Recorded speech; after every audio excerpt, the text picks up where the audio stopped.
Hey, welcome back. In this video, we're going to talk about one sample hypothesis testing for proportions. The expectation is that you've already been introduced to the concept of hypothesis testing, and we're going to work through some specific examples and make sure you understand the basic details of hypothesis testing, from the left tail, right tail, two tails, to what a p-value is, how to analyze that with a significance level, and also how to use our technology to complete these hypothesis tests for proportions. Okay, just to overview the basics, first and foremost, we have the 5 C's. What we're going to do is create our hypothesis, or actually create our null hypothesis and our alternative hypothesis.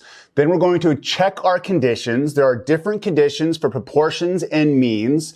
I have the conditions for proportions that we're going to attack here, and we'll talk about that in 1 second. We're then going to calculate the test statistic. Specifically in this video, we're not going to calculate t-values or z-values. We're going to use technology to calculate p-values that we will use in our comparison to our alpha value, which is our significance level. And finally, we will get to our conclusion whether or not we can reject the null hypothesis. So quickly, just to talk about the conditions for proportions are we have to have a random sample. It must be a binomial distribution. This is a fancy way of saying it has to be a yes, no, or success and failure situation that we are testing for proportion. For instance, we're seeing what percentage of the population likes this or doesn't like this. So it's like a yes, no question that's been asked of our greater population. Also, we have this specification to have an accurate hypothesis test. We need the number of sample successes and the number of sample failures, both to be greater than 5. And finally, before we jump into the 2 examples I want to tackle in this video, I want to talk a little bit about left tail test, right tail test, two tail test, what our p-value is, and what this alpha value or significant level is. Importantly, before we start a hypothesis test, we have to have a preset alpha value, which is the significance level.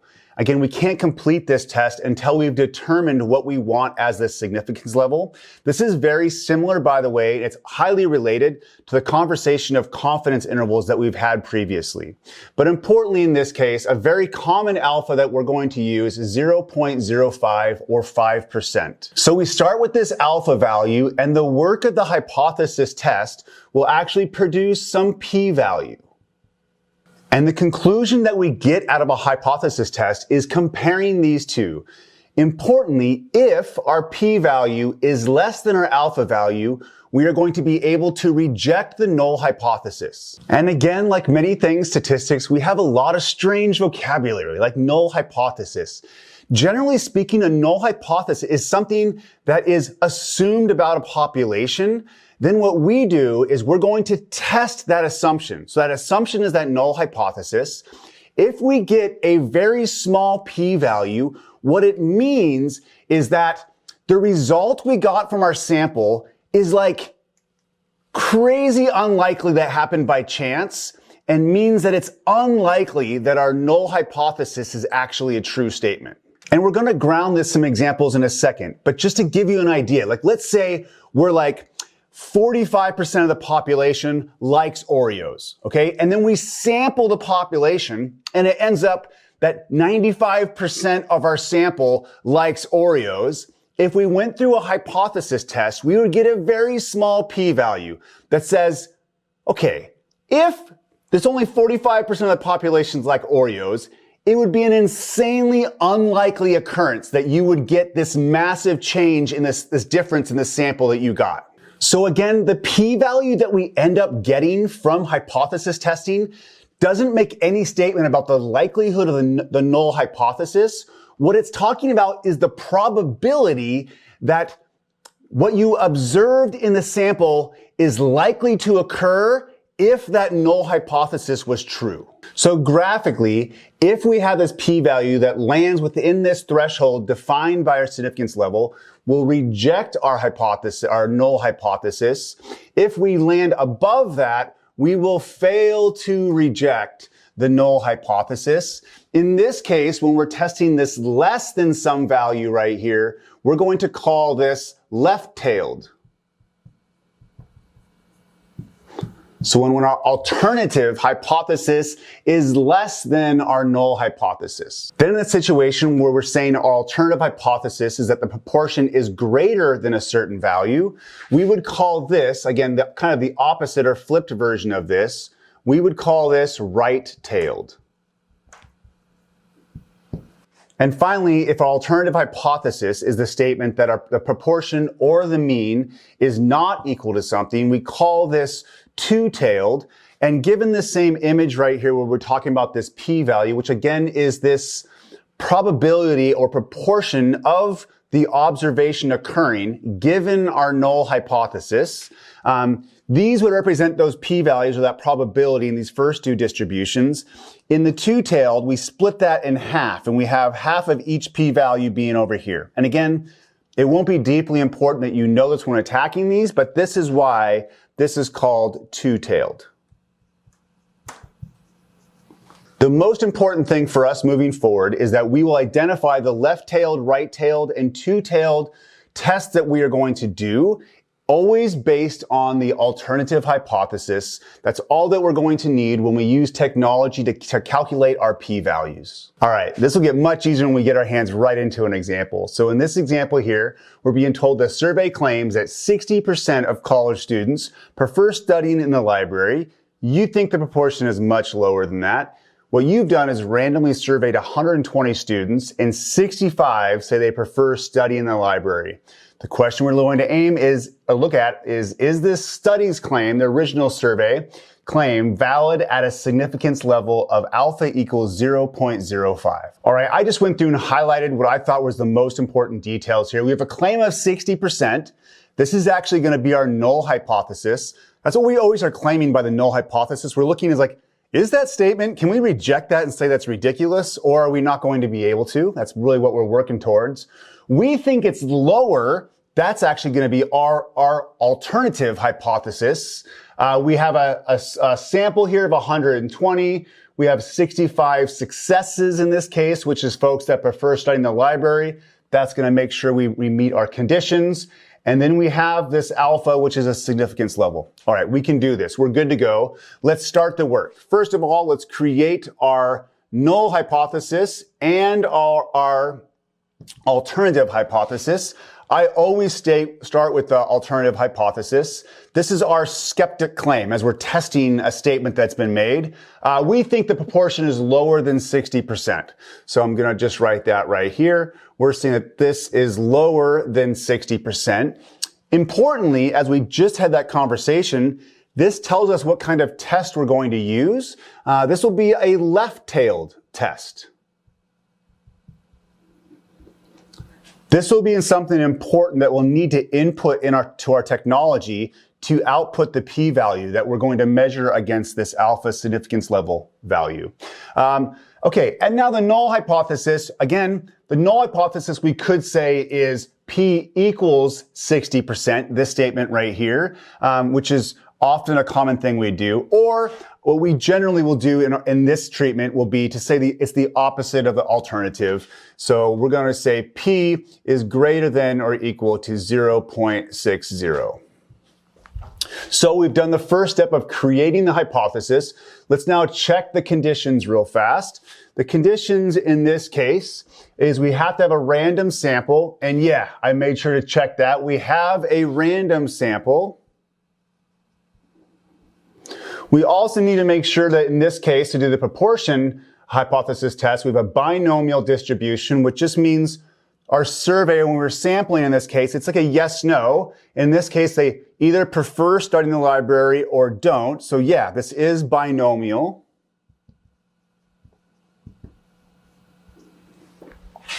And then we need to make sure our sample size was large enough with this 120. Specifically, we need to have enough successes and enough failures. Well, in this case, 65 said they prefer studying the library. So we have 65 successes. And that would mean then out of the 120, we have 55 failures. So yes, our sample size and we have enough successes and failures to move forward. All right, now we're going to do the work of calculating our test statistic. In our treatment, we're always just going to focus on this p-value that can be compared to the alpha value right here. We're going to use a TI calculator to do this. And what we're going to do is we're going to go to stat and then go over to test. And what we're looking at there is for number 5 that says the 1-prop z test is what we want. And then we're going to have some things that we need to put in. It's going to be looking for the null hypothesis. And this is kind of this statement that came from right here. In this case, what we're going to input is our null hypothesis is that p equals 0.60. And again, this is the weird statement of having the equal or greater than an equal. It's not really a big deal at all. We're just going to put that value in for our null hypothesis. Then it's going to ask us x. X represents the number of successes in the sample. So in this case, we're going to input a 65 there. Then we need to make sure we tell it the size of our sample. This will help it define the number of successes and failures. So n in this case is 120. And finally, we need to tell it our alternative hypothesis. And we think that it's less than the null hypothesis of 60%. So this is telling it it's a left-tailed test as our last thing that we do. And now we can calculate. And of those details on the next screen, all we need is that p-value. We have 0.096. Our fourth step then is just to compare that p-value of 0.096. We're going to compare that to our significance level value. Our alpha, in this case and often, is 0.05 or 5%. And the question is the p-value less than our alpha value? And the answer is no. Our p-value is actually greater than our alpha value.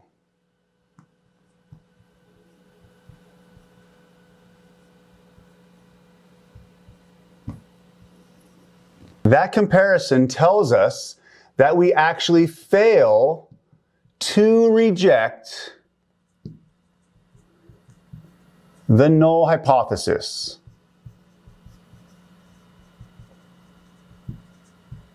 Again, what we're saying by this conclusion right here is that we had intuition that the proportion was lower than 60%.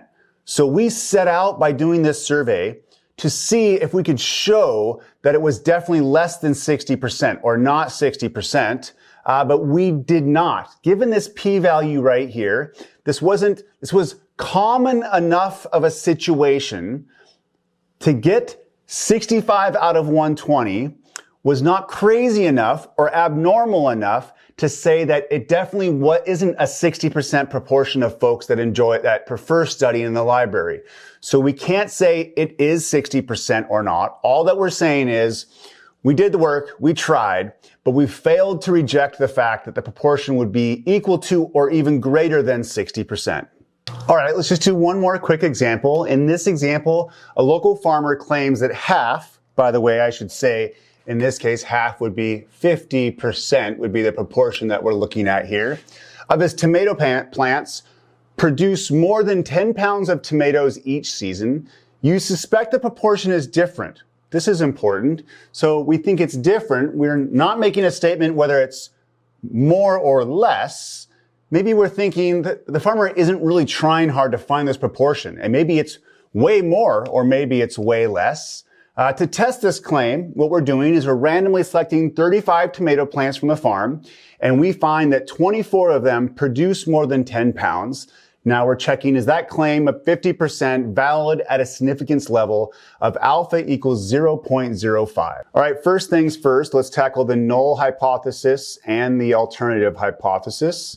We think that the proportion is not 50%, and the farmer thought that it was 50%. So we're testing that null hypothesis.